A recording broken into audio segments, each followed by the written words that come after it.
తెలంగాణ మరమగ్గాల నేతన్నల 30 సంవత్సరాల కళ yarn depot కావాలని తెలంగాణ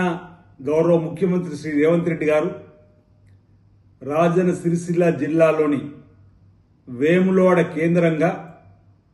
యారన్ డిపోను నూలు డిపోను జీవో నెంబర్ 18 నేటి 5వ తేదీన వారు మంజూరు చేసినందులకు ఈ యార్డ్ డిపోకు సుమారు 50 కోట్ల రూపాయలను వెచ్చించినందులకు నేను నేతన్నల పక్షాన నేత కార్మికుల పక్షాన ఈ ప్రాంత ప్రజల పక్షాన 30 సంవత్సరాల కళ నెరవేరుతున్న సందర్భంలో నేను ప్రత్యేకంగా గౌరవ ముఖ్యమంత్రి గారికి సందర్భంగా ధన్యవాదాలు తెలియజేస్తూ రాజన్న సిరిసిల్ల జిల్లా కేంద్రంలో పరిసర ప్రాంతాల్లో ప్రధానంగా సుమారు 30,000 మరమగ్గాలపై పనిచేస్తున్న నేత కార్మికులకు నేరుగా లబ్ధి చేరే విధంగా ఈరోజు 50 కోట్లతో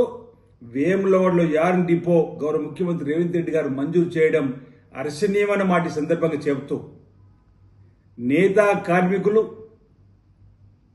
యాజమాన్లపై ఆధారపడకుండా నేరుగా ఈ యార్డ్ డిపో ద్వారా టెస్కో ఆధ్వర్యంలో నిర్వహించబడేటువంటి ఈ యార్డ్ డిపోలో క్రెడిట్ ద్వారా యార్డ్ను నూలును తీసుకొని వస్త్రాలను తయారు చేసి తిరిగి టెస్కోకి ఇచ్చే విధంగా ఈరోజు కార్మికులకు నేతన్నలకు అండగా నిలబడడానికి మరి ఈరోజు యార్డ్ డిపో వేలకు రావడం చాలా చాలా హర్షించదగ్గ విషయంగా నేను ఈ సందర్భంగా భావిస్తూ గౌరవ ముఖ్యమంత్రి రేవంత్ రెడ్డి గారికి